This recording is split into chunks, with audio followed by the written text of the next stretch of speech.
Gabriela Moreira.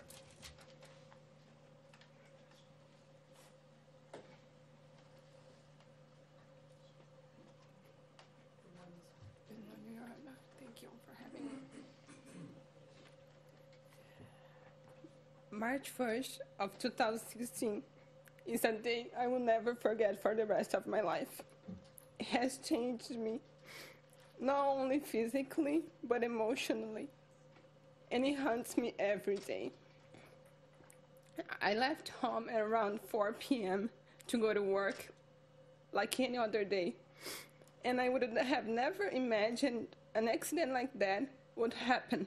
I mean, being hit by a car inside a workplace. I felt lost. Everything around me was completely destroyed.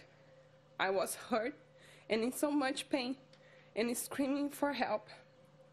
I was afraid that everything was going to explode since the car was right in front of me against the oven.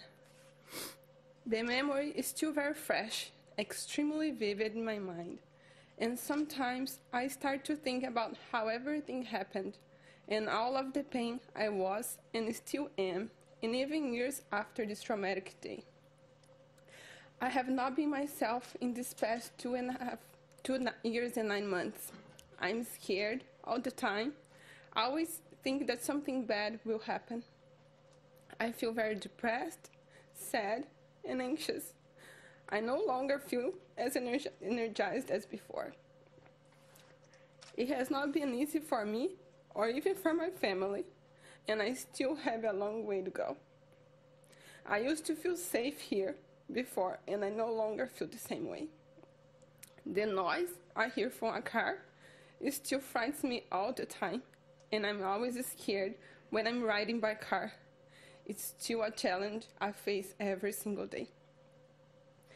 I had a lot of injuries, like my right femur, my left knee, my nose, my jaw, and some teeth were broken as well. And my arm, which is the worst of all. I had exposed fracture in my wrist and broke my elbow.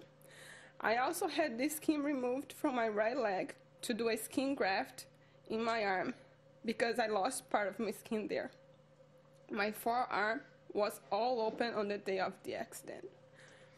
I have been through 7 surgeries since this happened. It was more than 10 hours of surgery at the first time, but that was not the only one. 2 days later, I had to go through another surgery that lasted over 4 hours.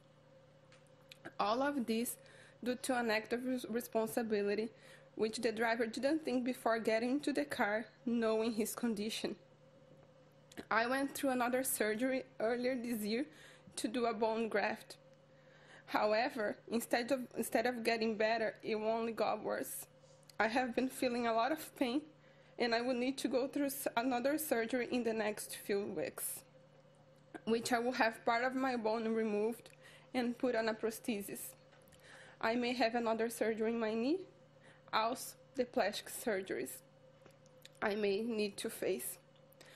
It was more than 45 days inside the hospital room. I could not look at myself in the mirror for days because I was afraid of how my face would look like since I could feel the swelling, and I had to wear a nice pack around it for a few days. I suffered a lot. It was very painful. I could not move in bed. Every time I needed to go to the bathroom, 3 nurses used to come and get me to put the bedpan because I could not get up. My husband spent every night sleeping in the hospital because I was too afraid to be by myself. He cried many times, and he always said that he wanted this to happen to him, not to me.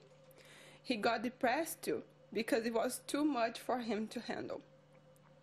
When I returned home, after 47 days, more difficulties arose.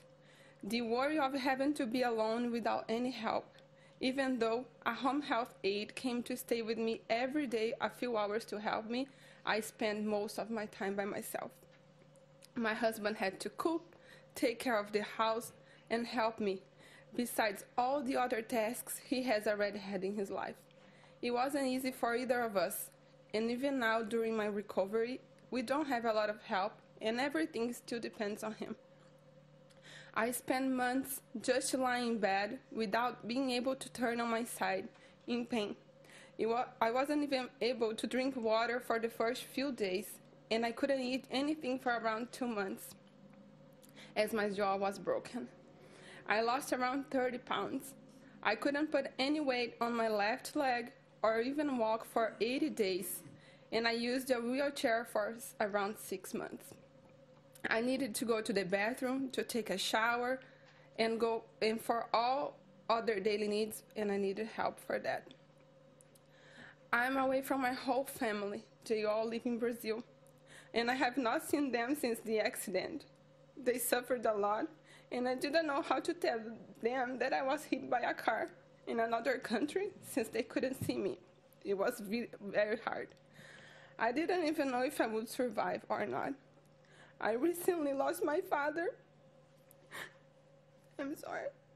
And I couldn't say my last goodbye to him. Thank you. As if it was not enough suffering already. I could not afford to bring them over here or even go there because of the financial difficulties I'm going through. And my mother and sister can afford to come visit me.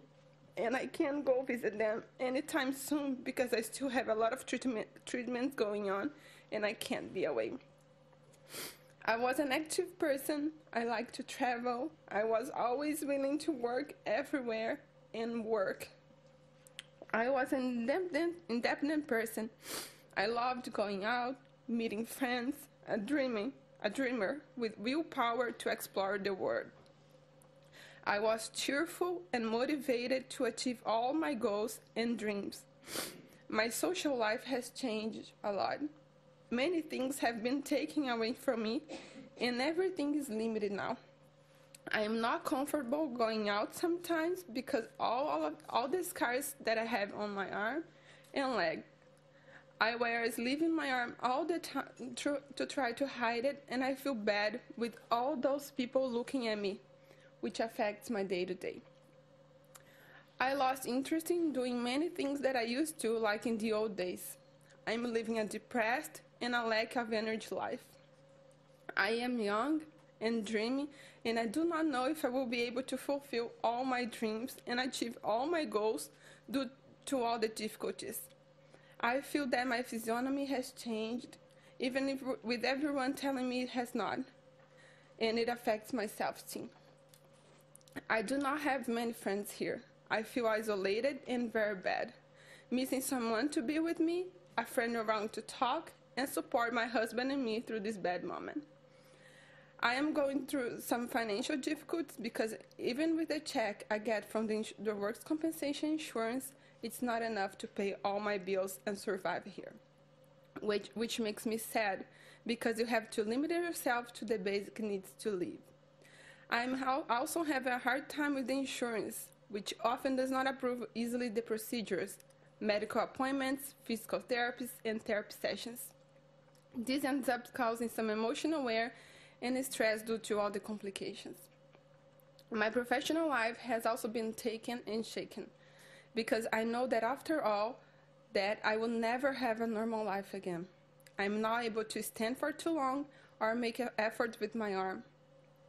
2 years and 9 months later, and I still have a long way to go in my recovery, and I know that my future will be affected due to all the circumstances, and I have no idea how my life will be after I go back to my routine, with what my difficulties and limitations will be. And yes, I really would like to live the same way as I used to, but I don't know if it will be possible, because I will have many challenges to face. As you can see, a lot was taken from my life. I just hope that we get justice for what Mr. Kessler did. He has never come to me to offer any help, support, or apologize for what he did to me, to my friends, or even to the family that lost their loved ones. I truly hope that he will never get behind the wheel again, that he pays for his actions for having taken the life of 2 innocent people who are no longer here with us, and serves justice upon all of us impacted, way or another in this traumatic accident. I'm sure it will haunt us day in and day out for the rest of our lives. May just be served for all of us. Thank you. Thank you, Your Honor.